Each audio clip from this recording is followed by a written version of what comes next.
India, Brazil, everybody,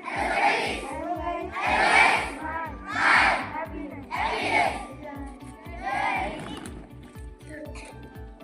Sharpness.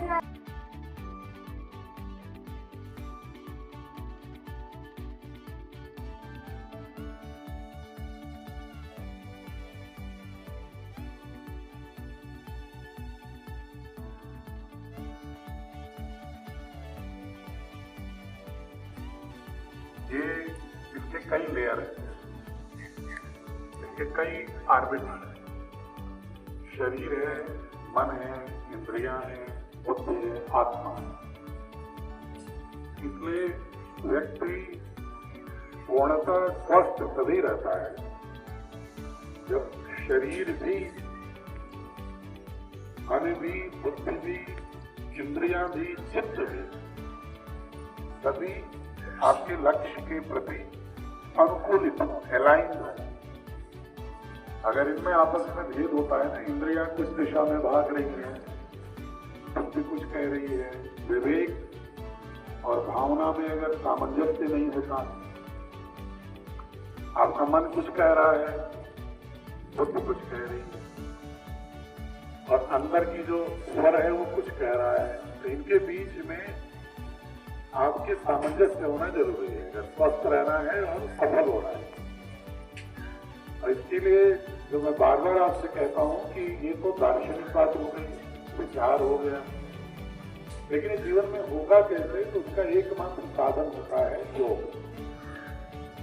अगर आप योग प्राणायाम सम्यक रूप से ज्यादा नहीं कर सकते, अगर आधे घंटे भी कर लें, कुछ आसन कर लें, 20 मिनट आसन कर लें, 10 मिनट ही प्राणायाम कर लें, तो आपके जो शरीर के, आपके जो अस्तित्व के जो विभिन्न आयाम हैं, घटक हैं, इंग्रेडिएंट्स हैं, they become completely consonance and conformity.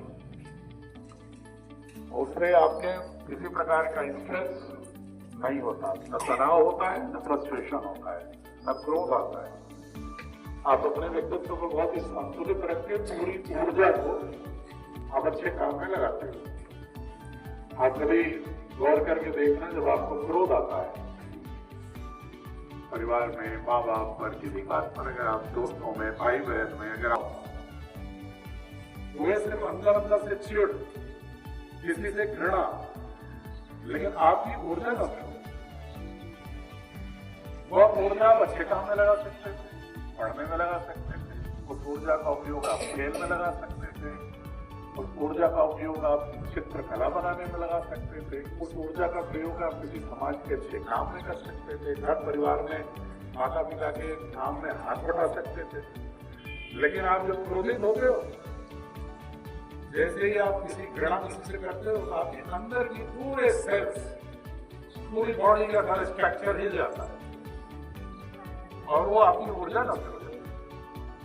आप कभी प्रयोग करके देखना, जब आप गुस्सा, कभी समझ में आता ही गुस्सा अनावश्यक ही आता है, ज्यादा गुस्सा अनावश्यक ही आता है, ब्रह्म करता है और उसमें पूरी ऊर्जा को नष्ट करना। आपके शरीर को ऐसा लगता है किसी ने खूब थप्पड़ मारा हो, इतनी ऊर्जा कम हो जाती है।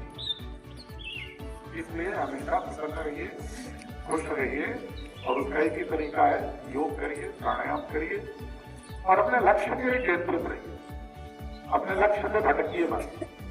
आपको स्पष्ट होना चाहिए कि आपको क्या करना है। Dos and don'ts must be clear.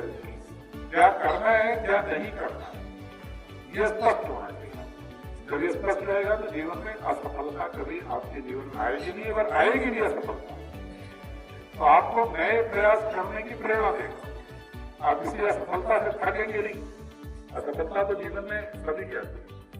भगवान राम की भी आई, कृष्ण की भी आई, भगवान शिव की भी आई। अगर आप पौराणिक कथाएं देखोगे, या शिवाजी महाराज की आई, महाराणा प्रताप की आई, स्वतंत्रता आंदोलन में तमाम हमारे सेनानियों की आई, तमाम लोगों को शहीद होना पड़ा। असफलता तो जीवन में कभी कभी दरवाजा तो खटखटाती है, लेकिन कुछ लोग उससे थकार जाते हैं और कुछ लोग उससे प्रेरणा लेके नई ऊर्जा के साथ, नए उमंग के साथ दुगने प्रयास लक्ष्य के लिए फिर आगे बढ़ता है। अपने जीवन को इतना मोड़िएगा, बस इतनी बात कहनी है। और जो हमारे 10वीं के 12वीं के बच्चे हैं, आए हैं क्या? नहीं सर, आज नहीं। कितनी कक्षा के बच्चे हैं जिसकी परीक्षा है? नहीं। कोई बात नहीं, उनसे तो उस दिन बात हो गई थी मेरी। लेकिन जो भी परीक्षा अभी बाकी आप लोगों की इंटरनल एग्जामिनेशन तो हो रहे हो, यहाँ पर परीक्षा तो हो रही होगी जिन लोगों की बोर्ड की नहीं भी है। जी। कितने लोगों की परीक्षा इस समय हो रही है आप बताइए? बाकी लोगों की परीक्षा नहीं हो रही है? अरे वार्षिक प्रयास खूब करिए, तनाव शून्य, देखिएगा परिणाम अपने आप आपका पीछा करेगा। तो योग और प्राणायाम के लिए फिर मैं आपसे निवेदन करके अपनी वाणी को विराम देता हूं। जय हिंद, जय भारत, प्रणाम।